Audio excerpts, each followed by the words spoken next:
നമസ്കാരം. ഇന്ന് ഞാൻ സംസാരിക്കാൻ പോകുന്നത് ന്യൂറോളജിയിലെ ഒരു കോംപ്ലിക്കേഷനെ കുറിച്ചാണ്.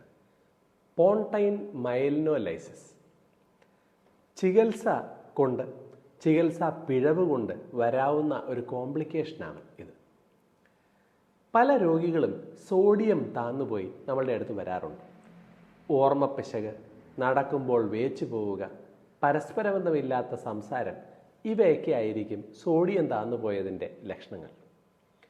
ഈ രോഗികൾ വന്നു കഴിഞ്ഞാൽ നമ്മൾ 3% NaCl എന്നൊക്കെ പറഞ്ഞ് സോഡിയത്തിൻ്റെ ഡ്രിപ്പിട്ട് അത് കറക്റ്റ് ചെയ്യും. സോഡിയത്തിൻ്റെ കറക്ഷൻ വളരെ പതിയെ വേണം ചെയ്യാൻ. അത് വേഗത്തിൽ കൂട്ടിയാൽ ശരീരത്തിൽ തലച്ചോറിലുണ്ടാവുന്ന ഒരു ഡാമേജാണ് പോൺടൈൻ മൈലിനോലൈസിസ്. സോഡിയം ശരീരത്തിൽ നിന്ന് കുറയുമ്പോൾ തലച്ചോറിൻ്റെ ഉള്ളിലെ ന്യൂറോൺസിൻ്റെ അകത്ത് വെള്ളം നിറയും. ഈ പറഞ്ഞ സോഡിയം നമ്മൾ മരുന്ന് വഴിയായി 3% NaCl എന്ന് പറഞ്ഞ ഡ്രിപ്പൊക്കെ വെച്ച് കയറ്റുമ്പോൾ ന്യൂറോൺസിൻ്റെ ഉള്ളിലുള്ള വെള്ളം പുറത്തേക്ക് ഒഴുകും. അങ്ങനെ പുറത്തേക്ക് ഒഴുകുമ്പോൾ ന്യൂറോൺ നശിക്കുകയും ചെയ്യും. ഈ അവസ്ഥയ്ക്ക് പറയുന്ന പേരാണ് പോൺടൈൻ മൈലിനോലൈസിസ്. നോർമലായിട്ടുള്ള സോഡിയത്തിൻ്റെ അളവ് എത്രയാണ്? 135നും 145നും ഇടയ്ക്ക്. 130ൻ്റെ താഴേക്ക് പോയാൽ രോഗിക്ക് ഓർമ്മപ്പിശകും വേച്ചു പോകലുമൊക്കെ ഉണ്ടാകാം. 120ൻ്റെ താഴേക്ക് സോഡിയം പോകുമ്പോഴാണ് നമ്മൾ സിവിയർ ഹൈപ്പോനാട്രീമിയ എന്ന് പറയുന്നത്. സോഡിയം ഒത്തിരി താന്ന രോഗികളിൽ നമ്മൾ ഒരു ദിവസം 8 മുതൽ 10 വരെ മാത്രമേ സോഡിയത്തിൻ്റെ അളവ് കൂട്ടാൻ പാടുള്ളൂ.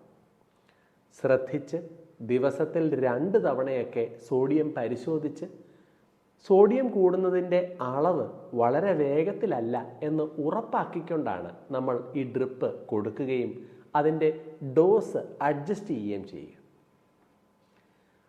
പലപ്പോഴും സോഡിയം താന്നുപോയ രോഗിയുടെ ബന്ധുക്കൾ ആശങ്കാകുലരായിരിക്കും. ഡോക്ടറെ, സോഡിയം എന്താ ഒരു ദിവസം കൊണ്ട് നോർമലാക്കാത്തത്? ചിലർ വേറൊരു രീതിയിൽ പറയും, ഡോക്ടറെ ഞങ്ങൾ വീട്ടിൽ പോയി ഡ്രിപ്പ് ഇട്ടാൽ മതിയോ? ഡോക്ടർ എഴുതി തന്നാൽ മതി, ഞങ്ങൾ വീട്ടിൽ പോയി കൊടുത്തോളാം. സോഡിയം താന്നു പോയാൽ അത് ശരിയാക്കാൻ അതിൻ്റേതായ ഒരു സമയമെടുക്കും. വീട്ടിലൊക്കെ പോയി സോഡിയം പെട്ടെന്ന് അങ്ങ് പൊങ്ങി പോവുകയാണ് എന്നുണ്ടെങ്കിൽ ചിലപ്പോൾ രോഗി ജീവച്ഛവമായി തീർന്നേക്കാം. ഈ പോൺടൈൻ മൈലിനോലൈസിസ് എന്ന് പറയുന്നതിൻ്റെ ലക്ഷണങ്ങൾ എന്തൊക്കെയായിരിക്കും?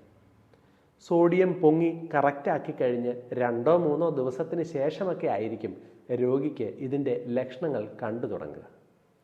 സംസാരത്തിന് കുഴച്ചിൽ, സംസാരിക്കാൻ തന്നെ പറ്റാതെ ഇരിക്കുക, ചുണ്ടുകൾക്ക് വരുന്ന വിറയൽ, കൈകൾക്കും കാലുകൾക്കും വരുന്ന വിറയൽ, നടക്കുമ്പോൾ വേച്ചു പോവുക, നടക്കാൻ സ്പീഡ് കിട്ടാതിരിക്കുക, ഓർമ്മപ്പിശകുണ്ടാവുക, ഇതൊക്കെയാണ് പോൺടൈൻ മൈലിനോലൈസിസ് എന്ന് പറയുന്ന രോഗത്തിൻ്റെ ലക്ഷണങ്ങൾ.